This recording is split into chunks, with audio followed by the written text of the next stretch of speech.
अब चीज़ें जाके समझ में आती हैं कि हाँ, सहयोग का मतलब श्री माता ने ये बताया था। अभी मैं बात ही कर रहा था कि जो श्री माता जी ने बताया कि सांसारिक चक्र अलग है और अध्यात्म के चक्र अलग हैं।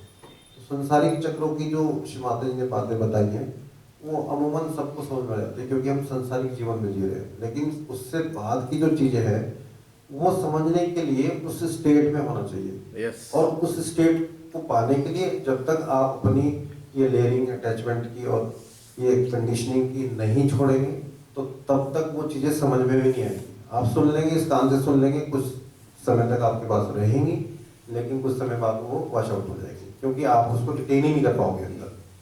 तो ये रिटेन तभी होंगी जब कंडीशनिंग और ये सब चीज़ें आपकी छूट जाएंगी। यस। तो यहाँ का सबसे बड़ा अच्छा ये लगा कि सब कंडीशनिंग छूट रही है, एक एक करके छूट रही है, टोकरे में से सामान गिरता जा रहा है, गिरता जा रहा है। तो वो समय का इंतजार है। अब वो बीच में मृत्यु वाला भी टॉपिक आया था, तो वो मृत्यु वाला भी जो है धीरे धीरे उसकी भी तैयारी हो गई। आंटी ने बोला कि बैग बांधा हुआ है, तो बड़ा अच्छा सुना। जब सुना उस टॉपिक को, हाँ, तो उन्होंने जब बोला तो बड़ा लगा कि अच्छा कितना है। जसलीन ने बोला कि ऐसे टॉपिक्स पे तो कोई बात ही नहीं करना चाहता। सच बात है कि ऐसे टॉपिक्स पे कोई बात ही नहीं करना चाहता। मृत्यु के ऊपर कौन बात करना चाहेगा? सब तो जीना चाहते हैं, मरना तो कोई चाहता नहीं है, तो वो लोग क्यों बात करेंगे? लेकिन जब हम सूक्ष्म रूप में चले जाएंगे तो और अच्छा काम कर सकते हैं।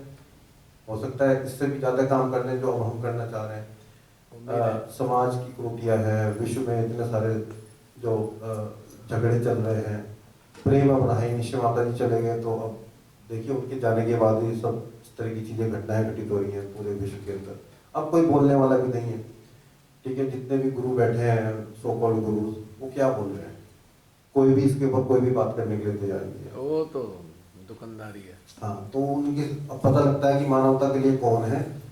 श्री माता जी ने मानवता के लिए कितना काम किया, उनके लिए तो बाउंड्रीज को इन्होंने थी नहीं। उन्होंने यही बोला था अपने लेक्चर्स में कि भाई देश तो है ही नहीं। देश क्या होता है? एक चिड़िया इधर से उधर उड़ के चली जाती है, साइबेरिया से पक्षी इतनी दूर से यहाँ पे आते हैं, इतनी कंट्रीज पार करके आते हैं।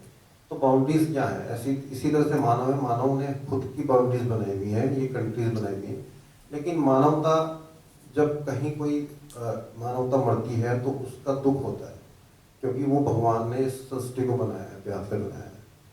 तो अभी वो कोई सोचने के लिए तैयार नहीं है उसके अंदर। उसमें तो सारी समस्याएं अब यही शुरू हो रही हैं कि अपने अपने को सोचे जा रहे हैं कि अपना पेट कैसे भरे, और अपना भर जाएगा तो दूसरे के लिए जरूरत नहीं सोचनी, बस अपना अपना भरते रहो।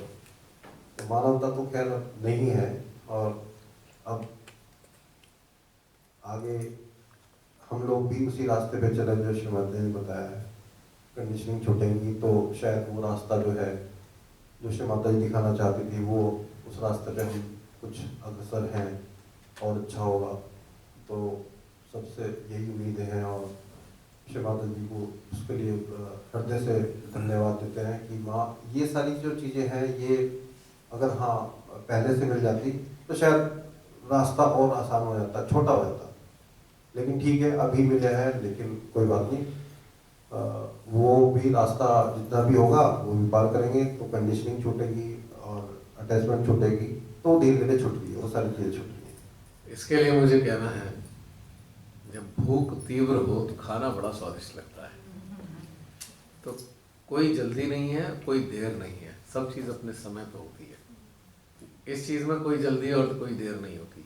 हाँ, देर उनके लिए हो सकती है जो लोग हैं और वो उसकी वैल्यू नहीं समझ रहे, तो उनके लिए तो बहुत हानिकारक है ये। लेकिन जो नया आने वाला है वो अपने समय पे ही आ रहा है। लेकिन जो आ चुके हैं उनके लिए एप्लीकेबल हो सकता है, भाई देर हो जाएगी, ध्यान रखो, निकल जाएंगी बहुत सारी चीज़ें अगर ध्यान नहीं रखा। नए आने वाले के लिए तो अपना टाइम फिक्स है, क्योंकि कंडीशनिंग, पुरानी कंडीशनिंग का जो शरण होता है, खट्टी है, तब जाकर ही तो आप उस तरह इधर आ पाते हो। उसका कोटा तो पूरा हो पहले, उसकी जो एक रिक्वायरमेंट है कंडीशनिंग की, आप उसे पूरा करने में लगे हुए हो, और जब वो पूरी हो जाएंगी तभी तो आप शिफ्ट करोगे इधर की तरफ में। बर्तन में पानी तब तक भरते हो ना जब तक लबालब नहीं हो जाता। लबालब होने के बाद कहाँ भरते हो, फिर दूसरा बर्तन तलाशते हो। ऐसे ही होता है ना। तो इसी प्रकार से ये रास्ता होता है कि जब आप अपनी कंडीशनिंग के साथ चल रहे हो तो पहले आप उसकी रिक्वायरमेंट जो भी है वो आप पूरी करने में लगे होते हो, उसमें खपा रखा है आपने अपने आप को। लेकिन जब वो भर जाता है, अब एक टाइम आता है परिवर्तन का, शिफ्ट होने का, तब ये धीरे धीरे धीरे करके आप इधर की तरफ ट्रांसफर हो जाते हो। और जो एक्चुअल फाइंडिंग्स हैं अब आपकी शुरू होती है, जो एक्चुअल सीकिंग है अब आपकी शुरू होती है। जब तक कंडीशनड हो तब तक आपकी सीकिंग की शुरुआत ही नहीं हुई है। Till that time you are not the seeker, you are the seeker of facilities, you are the seeker of convenience, you are the seeker of comforts. तब तक आप इस 3 चीजों के सीकर रहते हो। लेकिन जब आपका ये कोटा पूरा हो जाता है, तब उस दिन से आपकी ये शुरुआत होती है सीकिंग की, एक्चुअल सीकिंग की, seeking of our own existence which is there inside our existence, उसकी सीकिंग। आफ्टर ऑल क्या चाहिए मुझको, जन्म क्यों हुआ मेरा, किस लिए जन्मा, क्या करना है मुझको। ठीक है, जन्म हुआ, इसके बाद क्या, कहाँ जाऊंगा। मेंटल लेवल पे पता है, रोज मरते देख रहे हैं लोगों को, मेंटल लेवल पे पता है मरेंगे तो हैं ही, उसके बाद क्या करेंगे, कहाँ जाएंगे। अभी तक तो कैरियर बनाया, घर की रिक्वायरमेंट पूरी करी, बच्चों को बड़ा करने में खपाया, अपना सब कुछ लगा दिया, लोन शोन भी ले डाले, अब ये घर भी हो गया, सब कुछ हो गया, अब क्या, व्हाट इज नेक्स्ट। तो यहां से शिफ्ट शुरू होती है और फिर सीकिंग शुरू होती है, सीकिंग ऑफ ट्रूथ, कि भाई मेरा सत्य कहाँ है, मैं कौन से सत्य के साथ जुड़ना चाहता हूं, सत्य है क्या चीज, क्या वो सत्य था जो मैंने जिया, क्या वो सत्य होगा मृत्यु के समय आएगा, क्या वो सत्य अभी भी है मेरे साथ में, क्या मेरे भीतर है। हाँ, मुझे उसको खोजना है और अपने भीतर ही खोजना है, न कर्मकांड में देखना है, न किसी रिचुअल में देखना है, न किसी कंडीशनिंग में देखना है, न किसी एक सेटअप में देखना है। मुझको सेटअप फ्री होना है। सेटअप फ्री होऊंगा तभी मुझे सत्य का आभास होगा। जब तक मैं एक सेटअप का पार्ट हूं, मुझे सत्य का आभास नहीं है, क्योंकि बंधा हूं, और बंधा हुआ स्वतंत्र नहीं होता, और स्वतंत्र जो नहीं होता उसे स्वतंत्रता का पता नहीं होता। और जब स्वतंत्रता का ही पता ही नहीं, तो मुझे अपना पता कहां से चलेगा। मुझको किताबों से पता लगा है मैं हूं तो स्वतंत्र, पर स्वतंत्र कैसे हूं ये नहीं समझ में आ रहा, क्योंकि मैं तो यहां भी बंधा हूं, मैं वहां भी बंधा हूं, मैं वहां भी बंधा हूं, और मैं तो शिवादे के रास्ते में ही बंध गया, तो मैं फ्री कैसे होऊंगा। अब ये वाली जो इंटेंसिटी अंदर आती है ना, मैं क्यों सब बातों को मानूं। वो कहता है ऐसा करो, वो कहता है ऐसा करो, ये मर्यादा, वो नियम, मैं क्यों मानूं उस चीज को। इनको मानने से तो मेरा जॉय नहीं आता, मुझे तो कोई आनंद नहीं आता, क्योंकि बंधन है। वो आनंद कैसे देंगे, स्वतंत्रता ही तो आनंद देती है। तो बाहर से जितने भी बंधन ये सब फला ठिकाना, मेरी तो चेतना को बांध के रख दिया। मैं तो अभी भी कैदी हूं, मैं तो स्वतंत्र कहाँ हूं। कुंडली जाग गई है, महसूस होता है, वाइब्रेशन आते हैं, आनंद आ जाता है थोड़ी देर के लिए, पर मैं तो अभी भी बंधा हुआ हूं, क्योंकि मेरे अंदर है तू ये नहीं करेगा तो ये हो जाएगा, ये नहीं करेगा तो ये हो जाएगा, ऐसा हुआ तो ये हो जाएगा। मैं तो अभी भी इन चीजों से बंधा हुआ हूं, तो मेरे को आनंद कहां है ये आनंद मेरा, कहां है मैं, ये मेरी स्वतंत्रता। मैं तो भयभीत हूं। तो ये जो बंधन है, भय का बंधन, जो एक उसके पीछे जो परिणाम आने हैं उसका भय, ये तो बंधन देते हैं। मैं जॉयस तो हो ही नहीं पा रहा हूं, क्योंकि जॉयस होने के लिए टारगेट बनाता हूं, और वो टारगेट मेरा जो है एक पूरा होता है दूसरा टारगेट खड़ा हो जाता है, तीसरा पूरा दूसरा होता है तीसरा खड़ा हो जाता है। तो कब तक बना रहा हूं इनसे? फिर ये सीकिंग की शुरुआत होती है कि भाई इसका मतलब, सीकिंग का मतलब है आंतरिक स्वतंत्रता। मैं तो उसे खोजूं जो आंतरिक स्वतंत्रता मुझे मिल जाए, वही तो मेरी सीकिंग है। तो मैं इसका मतलब भगवान का खोजी नहीं हूं, मैं हूं अपनी स्वयं की आंतरिक स्वतंत्रता का खोजी। क्योंकि मैं तो कब से बना हुआ हूं, आंख खुली तो जिस परिवार से बंधा, बड़ा हुआ तो समाज से बंधा, उसके बाद और तथ्यों से बन गया, जिम्मेदारियों से बन गया। मैं स्वतंत्र हूं कहां? और अब ऐसे बन गया, ये नहीं करा तो ये हो जाएगा, ये नहीं करा तो ये हो जाएगा। मैं था कहां हूं स्वतंत्र? मेरा जॉय है कहां? जिसको जॉय समझकर मैंने जीना चाहा, जिसका आनंद लेना चाहा, थोड़ी देर के लिए तो जॉय लगा मेरे को, हाँ मैं स्वतंत्र हूं, पर अगले ही पल बंधन का जो पट्टा मेरे गले में पड़ा हुआ था। तो ये तो कहीं कुछ और है। मेरी स्वतंत्रता मुझको चाहिए, तो मुझे अपनी स्वतंत्रता का आभास होना चाहिए। तो मेरी सीकिंग है मेरी आंतरिक स्वतंत्रता, जिसमें किसी प्रकार का भय ना हो, जिसमें किसी प्रकार का बंधन ना हो, जिसमें किसी प्रकार का दबाव ना हो, आंतरिक दबाव ना हो, और जिसमें किसी प्रकार का एक कहना चाहिए एम ना हो, उद्देश्य रहित। अगर उद्देश्य है तो स्वतंत्र कहां? उसे पूरा करने में लगे हुए हो, कहां है स्वतंत्रता इसमें? मैं तो हर चीज से मुक्त होना चाहता हूं, अब मुझे खोजना होगा, आंतरिक मुक्ति की तरफ जाना होगा। ये है असली आपकी सीकिंग जो शुरू हो जाती है। फिर खाली होती हो, एकदम खाली, एम्प्टी।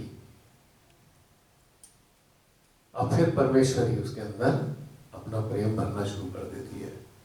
और प्रेम जो है ना, बंधन है ही नहीं। प्रेम का नाम है स्वतंत्रता।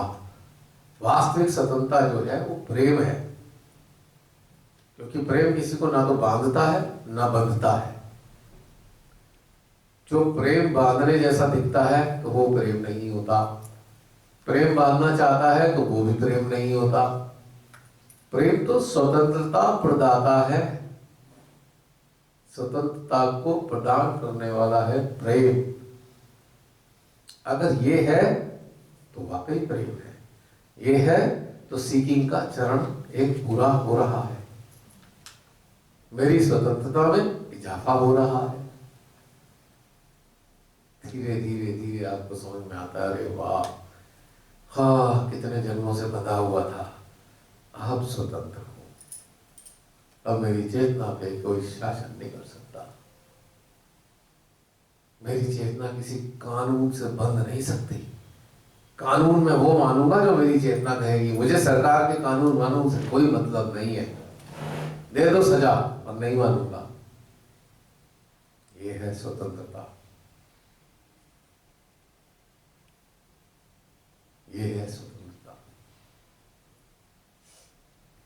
और ये स्वतंत्रता का अगर स्वाद लग जाए, बस फिर आपको इससे नीचे की तो कोई चीज नहीं चाहिए।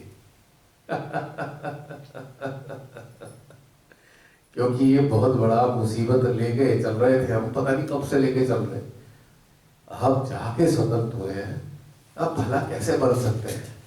बताइए, आप खुद से प्रश्न करके देखो, बंधना चाहोगे किसी में? किसी भी चीज में बंधना चाहोगे? 1 करोड़ रुपए मिल जाएंगे, थोड़ा सा बंध जाओ। 10 करोड़ मिल जाएंगे, 10% बंध जाओ। फिर आप कहोगे भैया 100 करोड़ भी देगा, नहीं बंधने वाले। अपने तरीके से जी रहे हैं, अब तो भाई अपने तरीके से जिएंगे, बस अब तो इसी का स्वाद लग गया हमें। इसका मोल क्या है? क्या मोल है इसका? हमको, तुमको लगता है कि भाई तुम पे 10 लाख रुपए हैं, मेरे पे 10 करोड़ है, तो मैं कहूंगा अभी मेरे पास 10 लाख का गोबर है, फिर 10 करोड़ का गोबर छोड़ के जाऊंगा। इससे ज्यादा और क्या है? ज्यादा गंदगी फैला के जाऊंगा, और उस गंदगी में पूरा मेरा बाकी जो पीछे से परिवार होगा वो लड़ मर के खत्म कर लेगा अपने आप को और निकम्मा हो जाएगा। भैया मैं तो जो कमा रहा हूँ मैं तो आराम से खाऊंगा पीऊंगा मस्त रहूंगा, अंतिम समय के लिए कुछ भी ना हो तो और अच्छा, बोझा लेके नहीं मरूंगा। क्या होगा, सिंह हूं, भूख लग रही है, शिकार नहीं कर सकता, तो शान से अपने प्राण ग्रेसफुली त्याग दूंगा कि मैं किसी से नहीं मांग के खाता। ये कितना सुंदर एक घटनाक्रम है। किसी के एहसान से भी क्यों बंधे। एक भला सा लकड़बग्गा आके कह रहा है, शेर शेर देख तूने मेरे को हमेशा भोजन का प्रबंध किया है, एक चक तो मार ले उसमें, थोड़ा सा तेरे को। नहीं मारूंगा, मैं खिलाना जानता हूं, लेके नहीं खा सकता। क्या शान है इस बात की, देखो ना। एहसान चुकाने का तो आना पड़ेगा। मुसीबत है, कौन मोल लेगा भाई। मेरे से जो सप्लायर में कहते हैं, भाई साहब अभी तो बिल दिया था, अभी चेक काट दिया, तो भैया बिल अभी मर गया तो कर्जा लेके मारूंगा, फिर कैसे उतारूंगा, मुझे शर्म लेना पड़ेगा ना भाई, मुझे नहीं आना दोबारा, अभी ले जा, झंझट खत्म कर। मेरे सप्लायर बड़े खुश रहते हैं, कोई समस्या नहीं है जी, आप कहेंगे आपके यहाँ तो हमारे पैसे एफडी है। मैं कहता हूँ ना भाई, एफडी के चक्कर में भी नहीं पड़ूंगा मैं, तू ले जा भाई, मेरी जान छोड़। और कहीं ऐसे भी ग्राहक है जो पैसे लेके देते ही नहीं है। एक ग्राहक जो है मेरा 2 साल से पेमेंट नहीं कर रहा, 3 चेक काटे उसने 3 लाख रुपए के पोस्ट डेटेड, जैसे तैसे करके 3 महीने में वो पेमेंट 2 लाख का मिला। 1 लाख की डेट निकल गई, 3 महीने निकल गए, चेक वो हो गया, एक्सपायर हो गया। मैं कहा भाई ये चेक पकड़, मुझे पेमेंट दे दे। हाँ कल दे रहा हूँ, परसों दे रहा हूँ। उसमें 15 महीने निकल गए। जो पेमेंट दे चुका था उस चेक को वापस लेने के बाद उसका भी पेमेंट नहीं दिया 15 महीने से। तो मैं कहा ठीक है भाई मत दे, प्रॉब्लम तेरी है, तू लेके मरेगा। मैं तो दे के कहूँगा अच्छा मैं तो ले ही नहीं रहा, मैं तो नहीं आने वाला। कभी तू सोचे मैं अपने पैसे लेने आ जाऊँ, मैं करना मैं तो नहीं आने का, तू फंसेगा, तू उस कारण मजबूरी में जन्म लेगा और परेशान होकर जन्म लेगा। और जितने के मार के बैठेगा उतनी जगह बार बार मुसीबत आएगी, अब पेनल्टी भी लगेगी। प्रकृति माता कहेंगी इतने तो पैसे मारे, दुगने का ब्याज हो गया है, वो भी दे। और वो जो जिसके पैसे मारे हैं वो तो ले नहीं रहा, तो एक काम कर, ये जितने परेशान आत्माएं इनको सहयोग कर, वरना तेरे को सजा मुकर्रर कर चुकी हूं मैं। प्रकृति माता ऐसे कहेंगी। तो ये स्वतंत्रता का जब स्वाद आपको लग जाता है ना, फिर आप जो है जीवन को पूरी तरह बदल देते हो। अब मैं फिर आऊंगा उसी टॉपिक पे। किसी का फोन आया था, मेरा घर बर्बाद हो रहा है कि वो भक्त हो गई है माँ की। उनका भाई उसको टेंशन किस बात की हो गई है कि ये जो है ना ये स्वतंत्र होती जा रही है, अब मैं शासन कैसे करूं, इसकी चेतना समस्या है ये। और ये रिवर्स में पत्नियों के लिए भी है और पतियों के लिए भी है।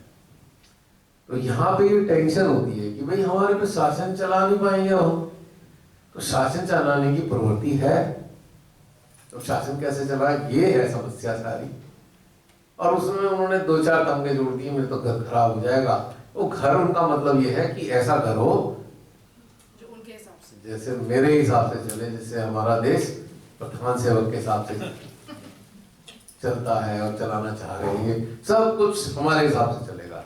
हम ही पंडित है, हम ही प्राण प्रतिष्ठा करेंगे, हम ही सब कुछ है, बस हम ही हम है, कोई और कुछ नहीं करेगा। प्लानिंग विभाग भी हम ही है, सीबीआई भी हम है, सीडीआईडी भी हम ही है, ईडी भी हम ही है, सब कुछ हम है।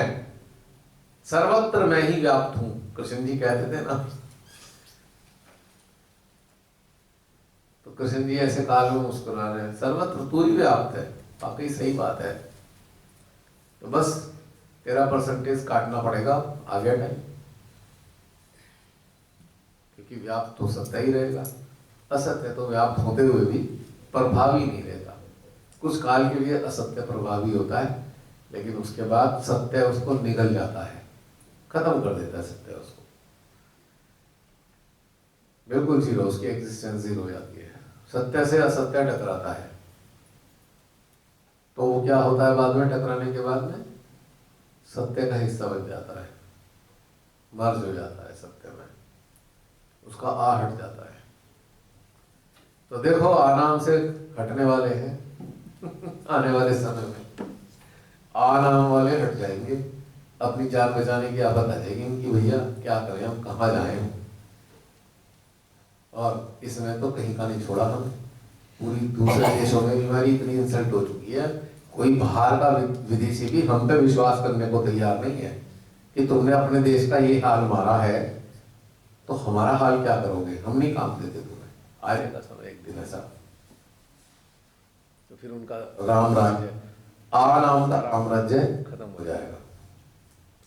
खैर ऐसे ही हमारे जीवन में होता है, जो भी चीजें हमारे साथ में जुड़ी होती हैं वो हम पे अपना कब्जा जमाना चाहती हैं, कब्जा किसी भी तरीके, ये प्रकार इन्हें कब्जा कर लेंगे। कब तक, कुछ ही समय में वो कब्जा खत्म हो जाता है। तो यही स्वतंत्रता है। तो जिसको इसका स्वतंत्रता का स्वाद लगा वो तो मुक्त हो गया। और ध्यान की गहनता आपको मदद करती है उस सत्य को प्राप्त करने में, जिसको पाते ही आप स्वतंत्र हो जाते हो। और एक इतनी ब्यूटीफुल फ्रीडम है ना, आप किसी को आहत नहीं करते। जब फ्रीडम से जुड़े नहीं थे तो आहत अक्सर कर देते थे, पर फ्रीडम से जुड़ने के बाद आहत नहीं करते, क्योंकि आप अपनी फ्रीडम का सम्मान करते हो तो आपको दूसरे की फ्रीडम का भी उतना ही सम्मान होता है। आप उसे आहत कर ही नहीं सकते किसी को, आप शासन किसी पर कर ही नहीं सकते, आप अपने हिसाब से किसी को चलाना ही नहीं चाहते, क्योंकि ये सब होता। और इस कारण से घर घर में आनंद का संचार होता है। और एक समय आता है जो कब्जा जमाने वाला भी होता है ना, धीरे धीरे सरेंडर कर देता है कि भाई ठीक है ये स्वतंत्र हो गया, पर ये हमें कष्ट तो कोई दे नहीं रहा, बल्कि पहले से ज्यादा कोऑपरेटिव हो गया। पहले इतना कोऑपरेटिव नहीं था, अब तो और भी ज्यादा कोऑपरेटिव हो गया, क्योंकि और वात्सल्यमय प्रेममय हो जाता है ना कि नहीं, परमात्मा ने ना परिजनों के रूप में मेरे को जीवात्माओं का सहयोग और सेवा करने का अवसर दिया है। अब ये वाली फीलिंग आ जाती है। चाहे कितना ही खराब स्वभाव हो, उसे ये फील ही नहीं हो रहा है इसका स्वभाव खराब है, गैर चलो ये तो चलता रहेगा, ठीक हो जाएगा, पर जीवात्मा जो शरीर में है ना उसको मैं प्रेम दूं, क्योंकि मेरा कार्य तो जीवात्मा को प्रेम देने का है। तो यहाँ सारी झंझट, इल फीलिंग, सारी जो क्लैशेस तो हो ही नहीं सकते ना, फिर क्लैशेस नहीं हो सकते, पर्सनालिटी क्लैशेस तो बिल्कुल भी नहीं होते हैं।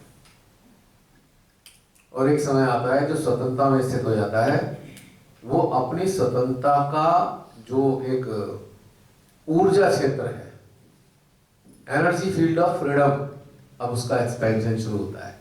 आपके संपर्क में जो आते हैं, बच्चे आते हैं, वो भी अपने इंडिपेंडेंस के साथ खड़े होने लगते हैं। ब्यूटीफुल चेंज आता है जीवन में बच्चों की, बच्चे संस्कार रहित हो जाते हैं, इसीलिए इंडिपेंडेंट होते हैं। वो संस्कार वाले बच्चे इंडिपेंडेंट नहीं रहते, वो बंधे हुए होते हैं, बंधन में होते हैं, और उनकी चेतना आत्मा के संस्कार के साथ जीवन चलाती है। वो किसी बाहरी संस्कार के अधीन नहीं रहते, उनका संस्कार होता है आत्मा का संस्कार। एक सेकेंड जरा बैटरी चेंज कर लूं।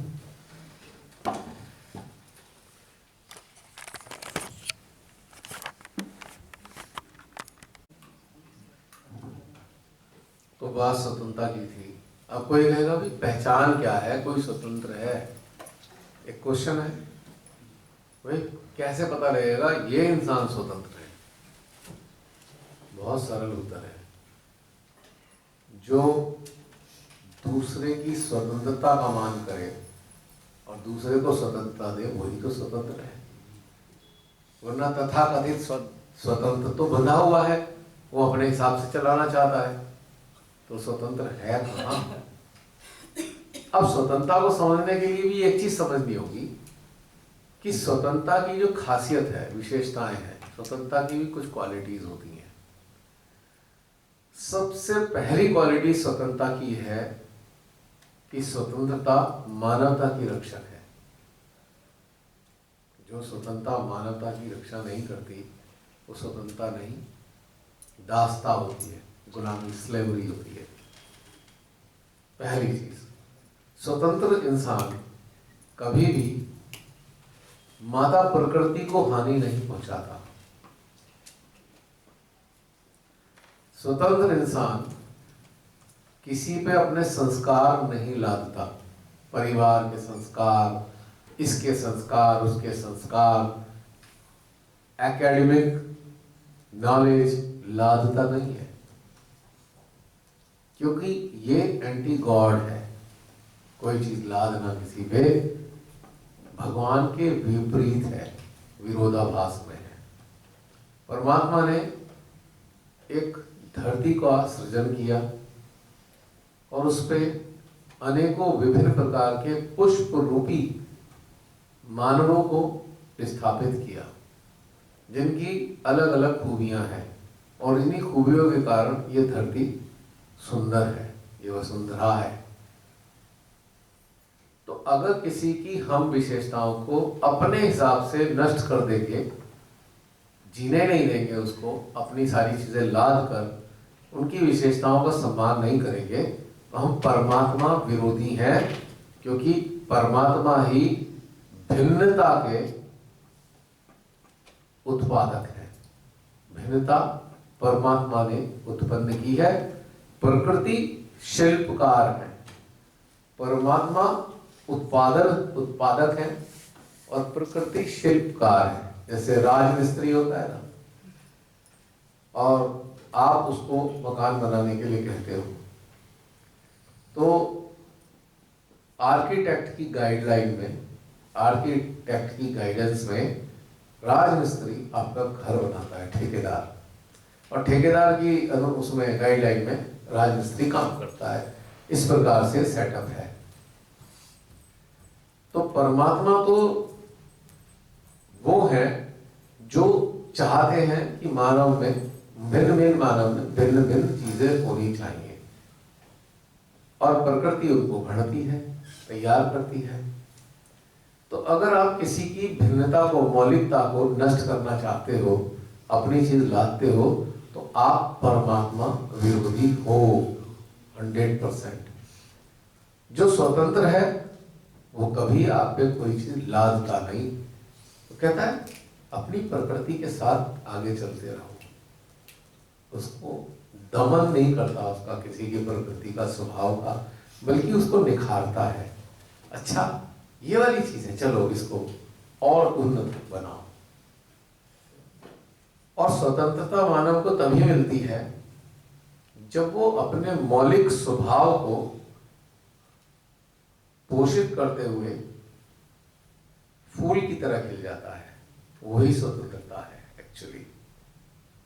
तो जितने भी लोग इस स्वतंत्रता को नष्ट करते हैं वो परमात्मा के खिलाफत करते हैं। अब आप खुद ही समझ जाइए। तो समझ लो काय के प्रोटोकॉल, भाई हमारे भीतर की आत्मा का प्रोटोकॉल है सबके पास। परमात्मा, हमारी आत्मा, हमारी प्रवृत्ति और हमारी चेतना के हिसाब से, अपने प्रोटोकॉल के हिसाब से उसको चलाती है। तो वो किसी के और के प्रोटोकॉल क्यों मानेगा भला? किस लिए माने भाई उसके प्रोटोकॉल को? और क्यों मानने की जरूरत है? कम से कम साधना के क्षेत्र में तो किसी प्रोटोकॉल को मानने की जरूरत नहीं, क्योंकि नाम तो प्रोटोकॉल है पर है तो वो दास्ता ही। एक साधक को आनंद आ रहा है कि प्राकृतिक दृश्यों का स्मरण करते हुए ध्यान कर, दूसरे साधक का हृदय में भाव आ रहा है इस समुद्र की लहरों को ध्यान करते हुए ध्यान कर।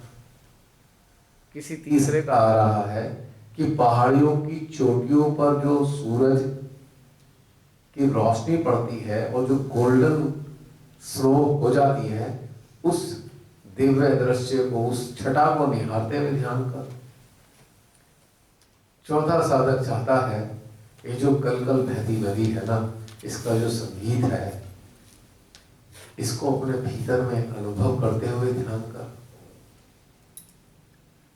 किसी का दिल है जो नीला आकाश है, अनंतता है, वो जो नीलापन है, उस नीलेपन की जो गहराई है, उसके अंदर खोकर ध्यान कर। कोई साधक चाहता है जो अंतरिक्ष अनंत है, उस अंतरिक्ष की गहनता में उतरता हुआ ध्यान कर। कोई कहता है कि श्री माता जी के चरणों को अपने हृदय में महसूस करके ध्यान कर। कोई कहता है माँ की जो ये मोहक सुरतिया है, इसको अपने हृदय में देखते हुए ध्यान कर। कोई कहता है आंख बंद करके माँ की वाणी को सुनते हुए ध्यान कर।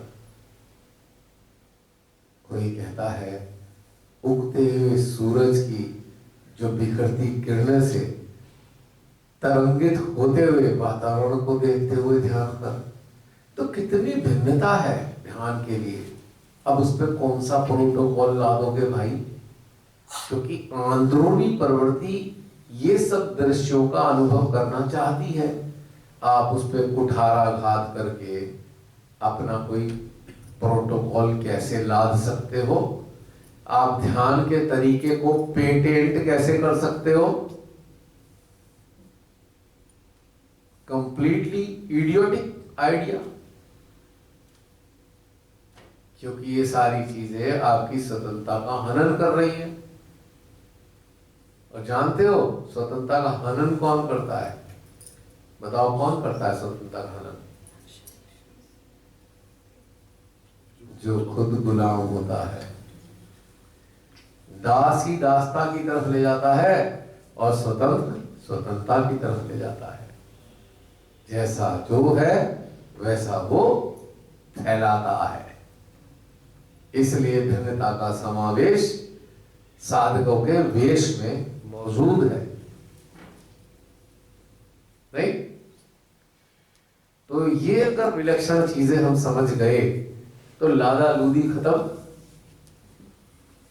तो फिर ऐसा सेंटर होगा जहां जितने बैठे हैं वो सब स्वतंत्र होंगे, जैसे चाहे ध्यान करो। नहीं ऐसे सेंटर कितना सुंदर होगा, कितना खूबसूरत होगा। यही तो मां का स्वप्न है कि भिन्न भिन्न चेतनाओं के स्तर वाले लोग अपने अपने तरीकों से अपने अपने आराध्य को अपने अंदर महसूस करें और उसके बाद उस सत्य को, उन आराध्य को क्यों, आराध्य की सहायता से ध्यान क्यों करें? क्योंकि प्रारंभिक जो मदद है उसे अपने ही आराध्य से मिल रही है। उसी के अपने आराध्य उसके कान में, उसकी जीवात्मा में, उसकी चेतना में फुसफुसाते हुए कह रहे हैं। क्या कह रहे हैं? ये जो माँ है ना, मेरी भी माँ यही है। समाप्त हो गया झंझट। ऑटोमेटिकली माँ को अपना लेते हैं क्योंकि वो जो फुसफुसाहट हमारी चेतना सुनती है, हमें अच्छा लगता है कि हमारा मार्ग गड़बड़ नहीं हुआ है। हमारे आराध्य ने भी रिकमेंड कर दिया है। भले ही हमारी चेतना माँ के स्वरूप को नहीं पहचानती, पर हमारे आराध्य तो जानते ही हैं माँ को। उन्होंने तो कहा है बेटा ठीक रास्ते पर चल रहा है, तो कहाँ झंझट है। और उसके बाद जब आराध्य का काम इतना है माँ को आइडेंटिफाई करवाना, अब दूसरा खेल शुरू होता है माँ का। अब माँ का कार्य क्या है? अपनी शक्तियां देना और साधक साधिका की खोज में मदद करना। मदद आपको शक्ति देकर कर रहे हैं क्योंकि मानव की चेतना कंडीशनिंग के बोझे तले इतनी कमजोर हो चुकी है कि खोज जैसी चीज में उसके पास ताकत नहीं है। तो माँ ने ऊर्जा दी, ऊर्जा देने के लिए उन्होंने कहा कि डायरेक्ट ऊर्जा मैं इसको दे ही नहीं सकती, मैं इसको डायरेक्ट ऊर्जा नहीं दे सकती हूँ, तो मुझे इसकी कुंडली को ऊपर लाना पड़ेगा। मैं कुंडली की सहायता से ही इसे शक्ति दे सकती हूँ। तो उन्होंने कुंडली उठाई और उसको सशक्त करके उसकी सहायता से हमारे अंदर डालना शुरू किया अपनी शक्तियों को। जैसे आपका कोई बर्तन है, बहुत छोटे मुंह का है, बोतल है, आपको बोतल में तेल डालना है तो किसी चीज की सहायता लेते हो ना, एक फनल की सहायता लेते हो, तेल की कुप्पी, इसका मुंह कितना सा है, बोतल के अंदर घुस जाता है और ऊपर से वो चौड़ी है, ताकि बोतल की जो प्रवाह है, बोतल का जो फनल है उसके अंदर का जो डायमीटर है वो अगर पतला भी है तो अगर तेल डालेंगे तो ज्यादा डलेगा। तो चौड़ा फनल इसलिए है कि वो उस फनल में पहले इकट्ठा हो जाए, फिर धीरे धीरे रिस रिस तक नीचे चला जाए। तो माँ हमारे अंदर यही तो करती है, शस्त्रार्थ खोला, उसमें कुडेला, धीरे धीरे अंदर आपकी शक्ति आई और अब आप तैयार हुए अपने ही अंदर उतरने के लिए। अब वहां पे भी आपको गाइडलाइन मिलती है, फिर वो प्रेरणा देती है, जरा अंदर तो उतरा है, इधर की तरफ देख। कहा, कौन बताता है आपको इधर देख या उधर देख, ये देख, ये देख, ये देख, कोई अंदर से वो भी प्रेरणा वही दे रही है। तो आप देखते जाते हो, देखते जाते हो और आप अपने भीतर में बहुत सारी चीजें पा जाते हो और फिर बाद में प्राप्त होता है अमृत, अमृत बनाम सत्य। और उसके बाद जब आप सत्य को चख लेते हो तब आपकी चेतना के सारी दरवाजे खुल जाते हैं और जब वो दरवाजे सारे खुल जाते हैं तब आप स्वतंत्र होते हो और स्वतंत्रता को पाकर आप प्रेरित करते हो कि जो संपर्क में मेरे आ रहा है, जो इस तरफ चलने वाले लोग हैं, वो भी स्वतंत्र हो जाएं। क्योंकि वो स्वतंत्र नहीं है, इसीलिए हजारों तरीके से पीड़ित हैं। अनेकों मनोभावों के कारण पता नहीं कितने प्रकार की पीड़ाएं लिए बैठे हैं। और जब ये स्वतंत्र हो जाते हैं तो वो कहता है, चल देख अंदर, तू भी, मैंने भी देखा था, तू भी देख, देख स्वतंत्रता अंदर ही है, बाहर कहीं नहीं है। और फिर जब चलते हैं बाकी लोग तो उन्हें, हाँ मिली स्वतंत्रता, हाँ कैसा लग रहा है, बड़ा मजा आ रहा है, बंधना है दोबारा? ना बाबा ना, कानों के हाथ लगाया, कई जन्मों में बंध के आए थे, अब तो बिल्कुल नहीं बंधेंगे। जन्म लेना है? ना ना ना, ये तो अब श्राप लग जाएगा, तो जन्म ले लिया, शरीर में फिर बंधना पड़ेगा, अब तो ऐसे ही ठीक है। तो ये स्थिति हो जाती है। माँ मुस्कुराती है, अब ये मेरे काम के हुए हैं, अब ये वैश्विक कार्य के लिए तैयार हो गए। जब तक ये स्वतंत्र नहीं थे तब तक मैं इनसे काम कैसे लूं, अपने पछड़ों में फंस जाते थे बंधनों के। अब ये पूरी तरह स्वतंत्र है, जिधर मैं घुमाऊं कि उधर घूम जाएंगे, मेरी सारी शक्तियों को धारण कर रहे को काम कर जाएंगे, जिस कार्य के लिए मुझे धरती पर आना था अब ये कर पाएंगे। तो ये है कहानी। एहसास हुआ इस बात का? तो मैंने इसीलिए बहुत पहले कहा था, माध्यम ऐसा हो जो माध्यम तैयार करे। यानी कि इसका सरल मतलब था, सबसे पहली माध्यम की रिक्वायरमेंट है वो पूर्णतया स्वतंत्र होना चाहिए। और जब ऐसा माध्यम आपको उपलब्ध कराएंगी श्री माता जी, तो आप भी वैसे ही माध्यम बनने वाले हो। धीरे धीरे करके आप उसी बंधन मुक्त अवस्थाओं में आ जाओगे। फिर श्री माता जी आपसे पता नहीं कब तक कार्य में, फिर तो वो शरीर के बाद भी लेंगी और शरीर से पहले भी। अभी एलिजिबिलिटी नहीं है, जितने लोग बंधे हुए हैं वो एलिजिबल ही नहीं है, इसलिए माँ निराश हो गई, अरे भैया कुछ नहीं हो सकता, मेरा तो अवतरण ही बेकार होता गया, चली गई वो। और ये कह के गई, बेटा मुझे जाना पड़ेगा, मैं कुछ चीजें झेल नहीं पाऊंगी, देख नहीं पाऊंगी। अगर माँ के जो फॉलोअर थे उन्होंने स्वतंत्रता को पा लिया होता ना, तो श्री माता जी ये नहीं कहती कि मुझे जाना पड़ेगा, क्योंकि ये मेरे इतने सारे बच्चे हैं, ये वो सब होने ही नहीं देने के जिसको मैं देख नहीं पाऊंगी। इनके जरिए मैं वो सारी कार्य कर डालूंगी मिनटों में जो अनिष्ट नहीं हो पाएगा। अब कह के गई है, भाई मुझे तो जाना पड़ेगा, मदर सारी चीजें देख नहीं सकती। सोचो किस कारण से उनको कहना पड़ा। काश इस तरफ लोग पहले से चले होते, है ना, मठाधीश ना बनकर शुरुआत से ही स्वतंत्रता की तरफ चले होते, अभ्यास किया होता, तो माँ ये कहकर नहीं जाती, शायद माँ हमारे बीच आज भी होती। क्यों होती? भैया वो अनिष्ट तो होना ही नहीं था, उन्हें पता है इतने तैयार हो गए हैं, अनिष्ट अब नहीं होगा इस धरती पे, तो निराश होके गई। मुझको ऐसा महसूस होता है। पर अभी भी हम माँ को निराश नहीं कर सकते। यदि अभी भी हम इस बात को समझ जाएं, आज से अभी से जब भी हमारे सामने ये कंटेंट्स पहुंच रहे हैं, जब भी मिल रहे हैं हमें, तभी से हम एक चीज अपने अंदर धारण करें, नहीं माँ, हम आपके योग्य बनेंगे और हम 100% स्वतंत्र होंगे, और आप माँ कार्य लीजिए हमसे, हम आपके अवतरण को निरर्थक नहीं होने देंगे। तो फिर देखिए कितना मजा आता है। अब चाहे कुछ भी हो जाए, वो अनिष्ट तो नहीं हो पाएगा माँ। जो आपको लगता है कि बच्चे तो तैयार ही नहीं हुए अभी तक,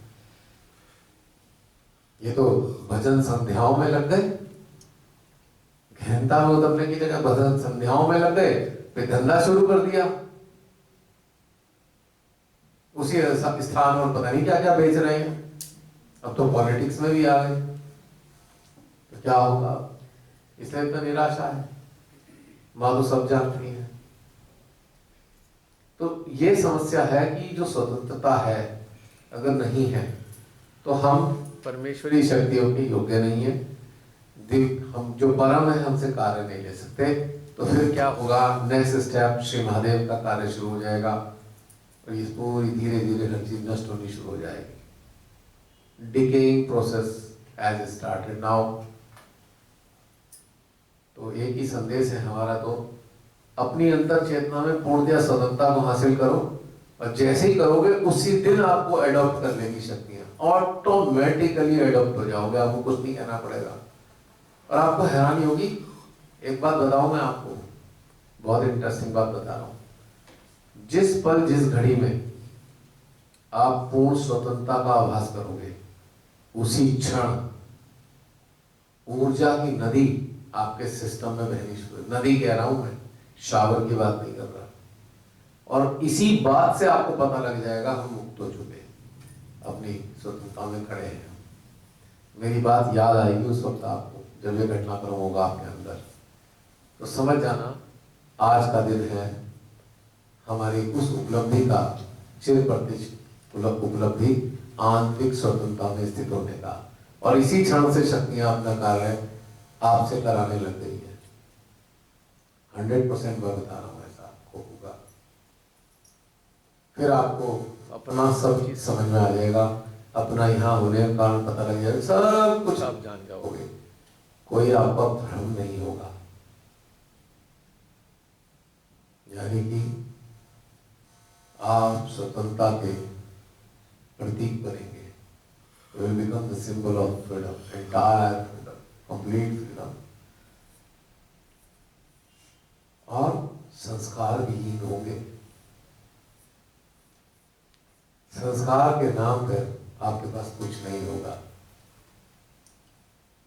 आपके भीतर स्वतंत्रता का संस्कार जन्म ले चुका होगा, अब वो पुष्पित हो रहा होगा।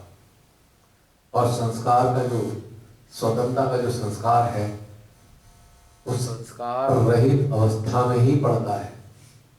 संस्कारों के साथ इसका बीज फूटता ही नहीं, कुल्ला फूटता ही नहीं, नष्ट हो जाता है। जैसे आप किसी बीज को सॉइल के अंदर डालते हो, अगर वो जमीन, वो जो धरा है, फर्टाइल नहीं है, तो वो बीज मर जाता है, वो कुल्ला उसमें से नहीं निकलता, फूटता नहीं है। तो आपको अपने अंतर चेतना में ऐसी उर्वर चेतना रूपी जमीन तैयार करनी है, जहां स्वतंत्रता का बीज फूटे, पौधा बने, पौधे से झाड़ी बने, और फिर वृक्ष बन जाए, जिसके मीठे फल सारा संसार खाए। तो ये परिदृश्य कैसा लगा? महसूस होता है? घटित हो सकता है हमारे अंदर, संभावना बन रही है थोड़ी थोड़ी है। या थिएटर में बैठकर एक कहानी जैसे सुनी, एक फिल्म देखी, वापस आ गए, फिर अपनी दुनिया में रख गए, ऐसा तो नहीं होने जा रहा।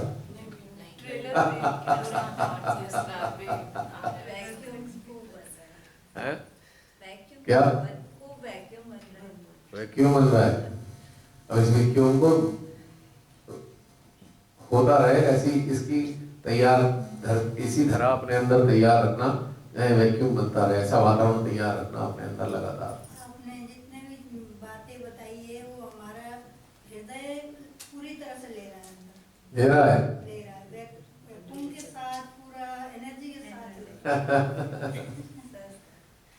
तो ये बहुत इम्पोर्टेंट है। और स्पिरिचुअल एसेंट का आधार आपकी आंतरिक स्वतंत्रता है।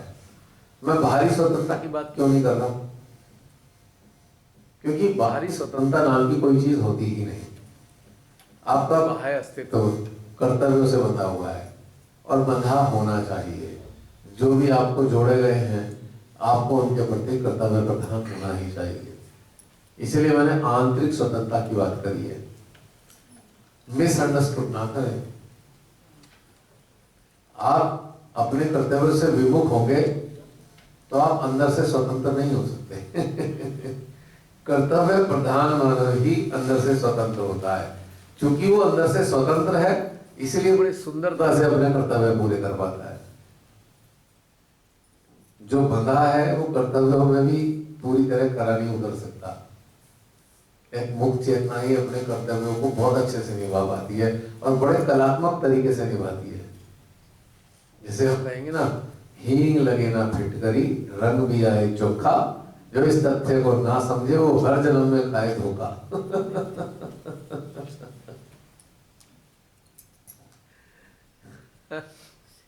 क्यों? चलिए, मेरी बात तो हो गई खत्म। और हमारी मीनू बहन कुछ कहना चाहती थी, आ जाइए।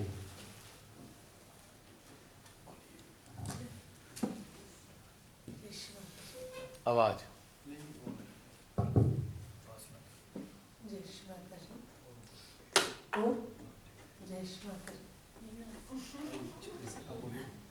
जय श्री माता जी।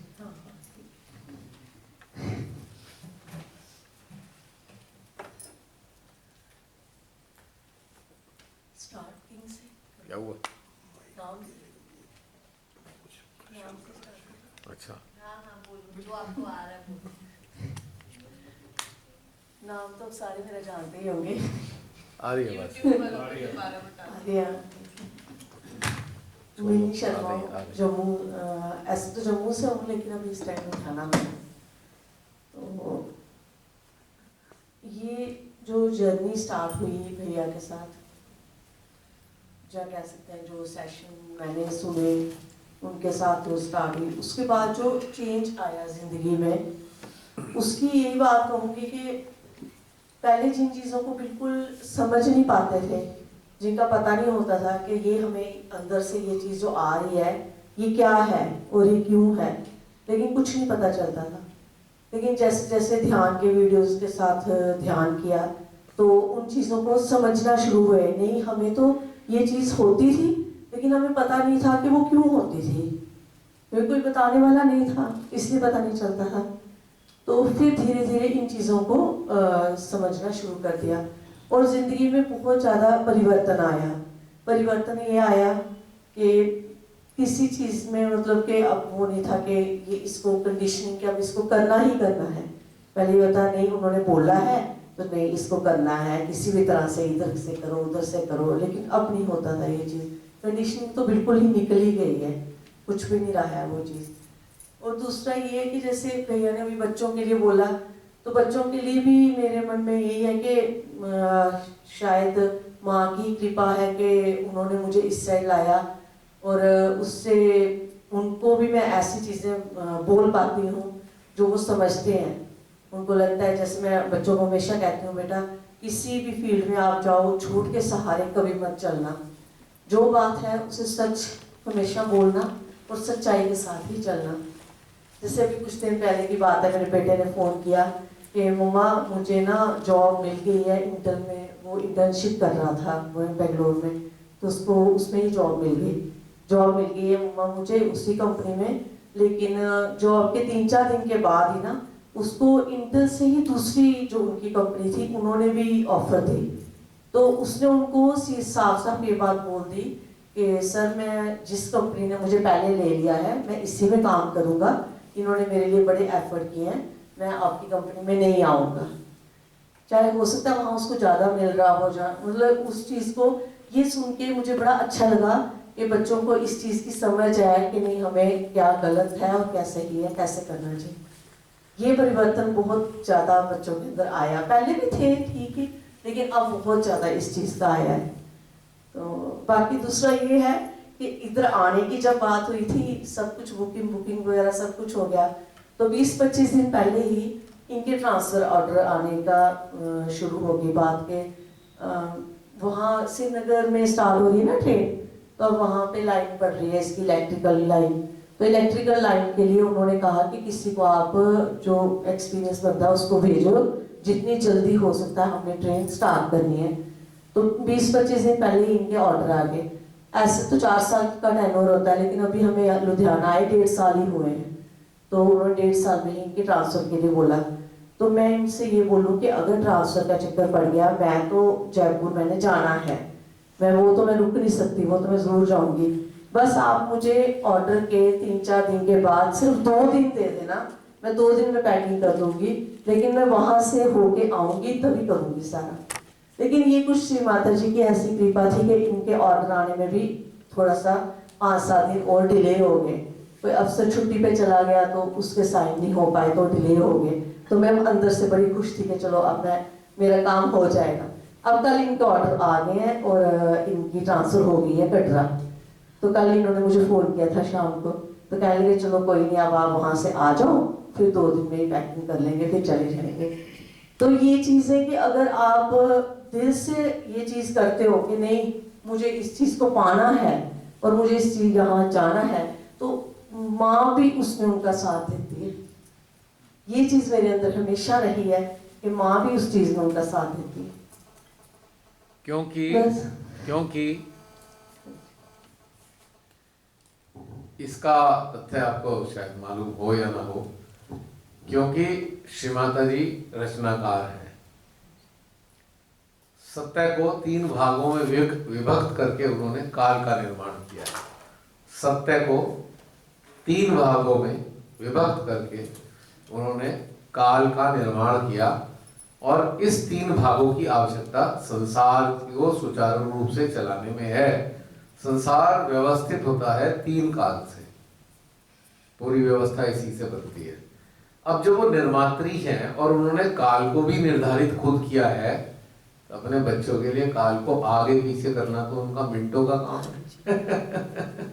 कौन सी डिले करनी है, कौन से अर्जेंसी करनी है। हाँ जी, जिस इमरजेंसी में वो भेज रहे थे ना, लगा के जिस इमरजेंसी में वो भेज रहे थे ना, तो इनको लग रहा था कि मुझे कहते मिन्नी शायद हो सकता है कि 10 दिन में ही हमें पैकिंग करके निकलना पड़े।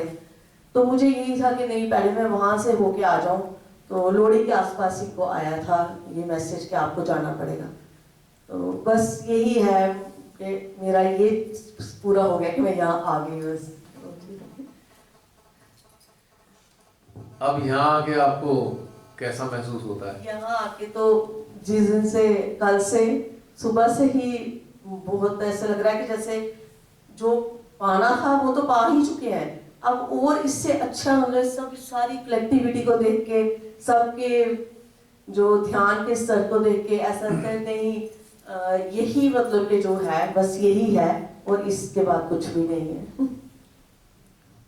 यही है ना? हाँ जी, यही है बस। और फिर आनंद आता है कि बहुत ज्यादा बहुत जीवात्मा हमारी खींच रही है। हाँ जी, ये हमारी मन की इच्छा नहीं है, ये हमारी हृदय की भी एक तरीके से कहें तो हृदय एक कैमोफ्लेज वे में हमारी जीवात्मा को ही मैनिफेस्ट कर रहा है। हाँ जी, हमारी आत्मा को ही मैनिफेस्ट कर रहा है, जिसमें 2 जगह से हमारी ये चीज इंटेंस जो कहना चाहिए एक भाव पैदा हुआ है कि हमें तो जाना है। हाँ जी, इसके पीछे कोई माइंड नहीं है, इसके पीछे कुछ भी नहीं है।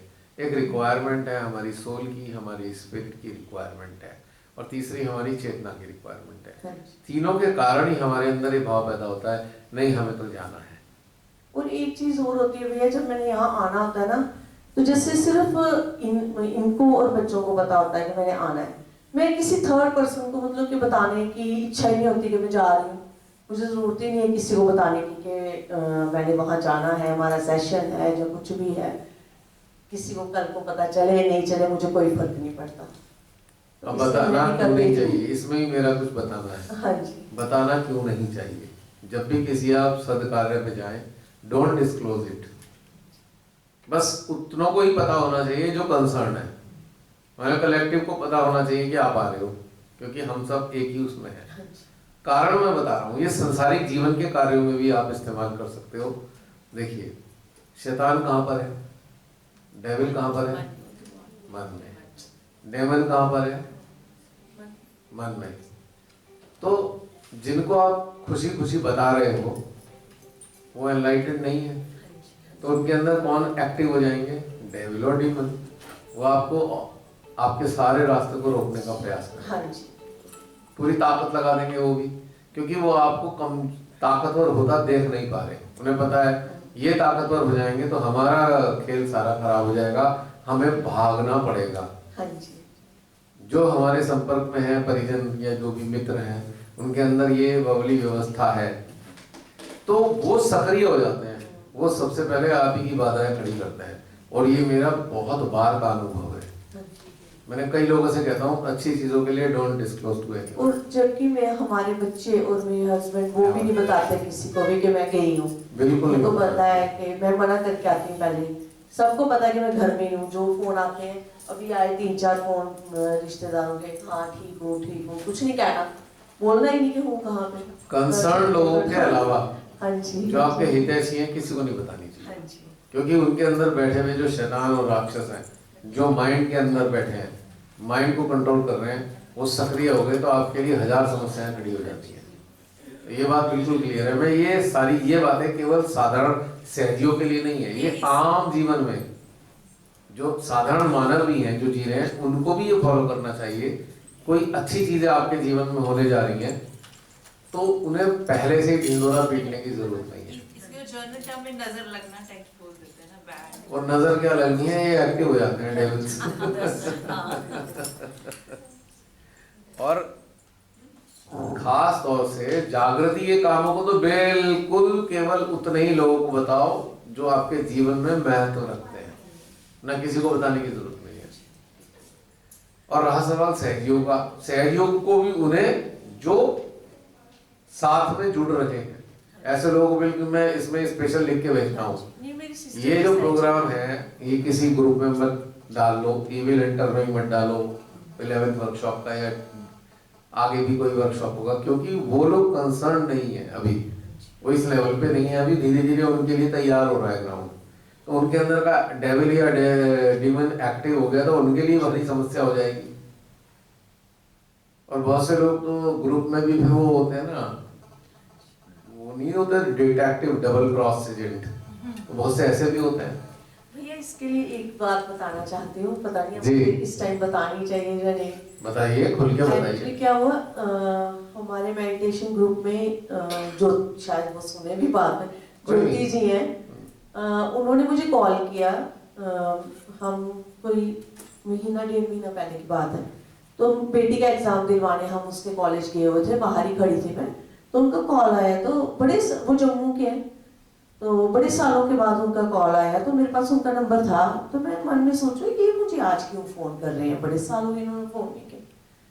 तो मुझे एकदम से फ़ोन करके पूछने लगे कि आप वहाँ जा रहे हो वर्कशॉप पे।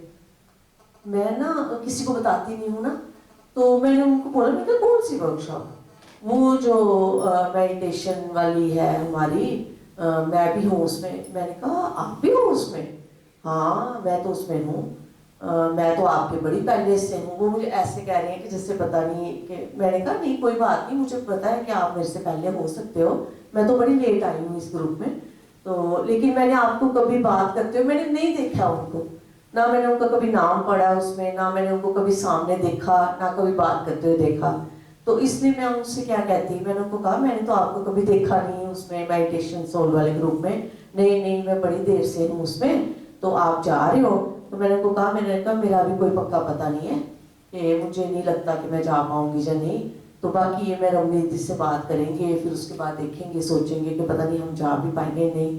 तो उस दिन के बाद उनका फ़ोन भी नहीं आया और ना ही मैंने उनको दोबारा फ़ोन करके बताया कि मैं जा रही हूँ या नहीं जा रही हूँ, मैंने कुछ नहीं बोला। ये चीज़ हुई थी उस दिन। एक्चुअली इसमें एक बिल्कुल क्लियर कट सिद्धांत है, एकदम वो सबके सामने होना चाहिए। हाँ जी, कोई भी सूचना है केवल उन तक ही है जो शामिल होना चाहते हैं, हाँ जी। That's all. अदरवाइज ढिंडोरा पीटने का कोई फायदा नहीं है, उसका कोई डर नहीं है, इसके पीछे कोई भय नहीं है। नहीं, इसके पीछे केवल एक साधारण सी चीज ये है कि जब कंसर्न ही नहीं है तो फिर ढिंडोरा क्यों पीटना, व्हाट इज द यूज। अब कोई रात को ढिंडोरा पीटना शुरू कर दे, सुबह सुबह सूरज निकलेगा सूरज निकलेगा सूरज निकलेगा, अरे भाई सूरज निकलेगा तो दिख ही जाएगा, ढिंडोरा पीट के क्या कर रहे हो। और वो ये भी कहने लगे कि अगर आप जाओगे तो मैं भी आपके साथ जाऊंगी। मैंने कहा मैं तो लुधियाना में हूँ, आप जम्मू में हैं, अगर आपको आना है आप टिकट करवा लीजिए अपनी और आ जाइए। मेरे साथ तो आपका कोई कंसर्न है ही नहीं उस किस्म का कि मैं आपके साथ जाऊंगी। मैं यहाँ तक कि कभी कभी मैं रमनी दीदी को ही बोलती हूँ, दीदी अगर आप किसी और कंफर्टेबल तरीके से जा सकते हो तो कोई नहीं, मैं अकेली भी आ जाऊंगी, आप ये नहीं सोचना कभी भी। This is the sign of freedom. ना हम बंध रहे हैं ना बांध रहे हैं, ये दीदी को पता है। और यही असली चीज है फ्रीडम की, ये पहचान है इस बात की। हम बहुत से हमारे जो सहजी होते हैं, पहले सेंटर में भी मतलब वो कहीं सेमिनार में जाना होता था, कभी नहीं बात करेंगे जिंदगी में, आप जा रहे हो, हाँ हमें ले जाओगे, यार हम ड्राइवर हैं क्या। सोचो, मैं ऐसा सोचता, मैं ड्राइवर, हायर करो टैक्सी या ट्रेन है बस है, हमारी अपनी फ्रीडम है। हम कितने बजे उठेंगे, कब उठेंगे, हमें खुद का ही नहीं पता होता। हम दूसरे से कैसे बंध जाएं कि कोई, हमने तो कमिटमेंट कर दिया और हमारी परिस्थितियां ऐसी हैं नहीं, तो हमने तो उसे फंसा दिया ना, उसे भी अपने चक्कर में। अब वो टेंशन में जा नहीं रहे कितने बजे निकलेंगे, और हम अपनी चीजों को निपटा रहे हैं, क्योंकि हमारा जीवन ऐसे ही, हमें खुद नहीं पता होता कब कैसे। तो ये जो चीज है ना, this is the idea of convenience, कि हमें कंफर्ट मिल जाए किसी से, this is the worst idea for the freedom. आप इसी चीज के लिए फ्रीडम नहीं है आपके अंदर, तो आप वास्ते फ्रीडम कैसे आपके अंदर आएगी। बिल्कुल क्लियर कट है ये बात। अगर आपको लगता है कि आपकी फ्रीडम में कुछ तकलीफ महसूस होगी, तो आप इस चीज को स्पष्ट बोलिए, किसी को मत लटकाओ, बी ओपन कि हमें अपनी कन्वीनियंस के साथ आना है, आप अपने तरीके से चले जाओ। मरेंगे तो अकेले ही जाएंगे, कोई सहज ही हमारे साथ तो मरने वाला नहीं। मर जाएगा क्या? मैं फोन करूं, अरे मीनाक्षी मैं मरने वाला हूं, तुम भी चलोगी साथ? भैया मैं कैसे जाऊं, मेरा तो टाइम नहीं आया। तो भाई यहाँ क्यों उलझ रहे हो, अगला चलो रे। उन्होंने रविंद्रनाथ टैगोर ने ऐसे ही थोड़ी कहा। जो आपकी जीवन की यात्रा है वो बात अलग है। कोई खुशी खुशी आपको ऑफर करे कि अच्छा आप जाओगे ना, आपने नाम दे दिया है, चलो मैं ले जाता हूँ, इट्स ओके। अगर नहीं है तो भाई किसी को बांधो मत, क्योंकि मरोगे तो अकेले ही, और जन्म भी अकेले लेके आए थे। और जब आप अकेले इस रास्ते पर चलते हो ना, तो फिर आपके अंदर एक नई ऊर्जा होती है, एक आत्मविश्वास होता है, एक शक्ति होती है, और सबसे बड़ी बात फ्रीडम होती है। एक क्या नारा होना चाहिए, ना बंधेंगे ना बांधेंगे, और हम श्रीमाता जी के सपने को साकार करने में मददगार होंगे। क्योंकि बंधेंगे तो इस योग्य नहीं होंगे, बांधेंगे तो भी इस योग्य नहीं होंगे, तो हम स्वतंत्र होंगे और स्वतंत्र रखेंगे। कोई ऐच्छिक रूप से आपको कहे कि ठीक है चलो आप मेरे साथ चल सकते हो, तो कोई दिक्कत नहीं है। अब जैसे मैं एक व्यापारी हूं, अभी फोन आ जाएगा, भाई साहब ये हो गया, अच्छा भाई उसे भी निपटाना पड़ेगा। पता लगा बैग पैक कर रहे हैं, इतने में फोन आ गया है, या कहीं जाना पड़ रहा है इमरजेंसी में, तो अब किसी को आपने कमिट कर दिया, वो तो टंग गया ना आपके साथ में। वो आपको देख रहा होगा यार कब जाएंगे, अभी तक तो मैं पहुंच ही जाता। तो इसलिए B free and let others free, तभी फ्रीडम का एक सम्मान होगा और तब वास्तव में आप स्वतंत्र होंगे, वरना फिर क्या फायदा। और वो जो है ना झोटा बंधा ही रहता है ना वो कार्ड के साथ में, वो झोटा कार्ड होती है ना, किस कहते हैं, बुलॉक कार्ड, वो बंधा हुआ है ना उसके साथ ही, वो अकेला नहीं चल सकता, उसे वो घसीटना ही पड़ेगा उसको, जो कार्ड है उसको। तो ये जो चीज है इसमें बहुत सूक्ष्मता से समझ होनी चाहिए। स्वेच्छा से हम किसी को ले जाना चाहते हैं, कोई हमें ले जाना चाहता है, दैट्स ओके। अदरवाइज हम कहें नहीं नहीं नहीं वो आप हमें ले जाओगे क्या, तो आपने जबरदस्ती बांध दिया ना किसी को और खुद भी बंध गए। एक बार क्या हुआ, बहुत इंटरेस्टिंग किस्सा बता रहा हूँ, ये 1.5-2 साल पहले की किस्सा है। मेरे मामा के लड़के की शादी थी, तो वहां पर जो है हम लोग गए थे, बच्चे भी हमारे साथ थे, हमारे पारिवारिक बच्चे। हमारी 2 गाड़ियां थी, 2 गाड़ियों में बढ़ गए थे हमारा, कुछ बच्चे इधर कुछ बच्चे इधर। तो क्या हुआ कि वहां चले गए, शादी हो गई। तो मामा के दूसरे वाले लड़के ने कहा, बड़े लड़के ने, भैया ये मेरा फ्रेंड है, इसे ले जाओगे। तो मुझे थोड़ा सा ये लगा, मैंने कहा भाई देख ऐसा है, हमारी फैमिली के, हमारा फैमिली ट्रिप है और जो ये तुम्हारा फ्रेंड है हम इसे बिल्कुल भी नहीं जानते, टेम्परामेंट नहीं जानते, ठीक है।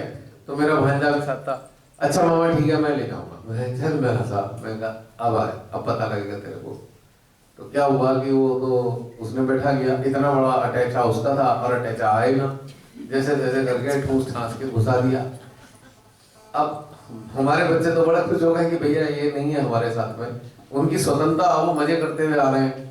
अगर किसी ऐसे अनजान इंसान को आप बैठा लोगे, आप ऐसे होगे, साइलेंट मोड में होगे, आप 2 बातें भी नहीं कर सकते, पता नहीं जो साथ में है उसे हमारी बात समझ आएगी नहीं आएगी, क्योंकि टेम्परामेंट डिफरेंट होता है ना। मैंने उससे भी कहा यार पास में जैसे आए हो वैसे चले जाओ। नहीं नहीं वो ये अच्छा ठीक है कोई बात नहीं।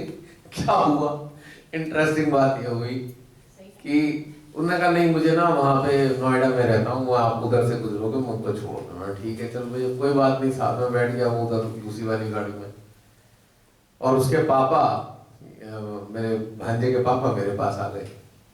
अब ऐसे करके एडजस्टमेंट हो गया, जगह बनानी थी उसके लिए, कोई बात नहीं। अब खुदा ना खास्ता मेरी टायर गाड़ी का गड्ढे में पड़ा और अगला टायर फट गया नोएडा के कहीं।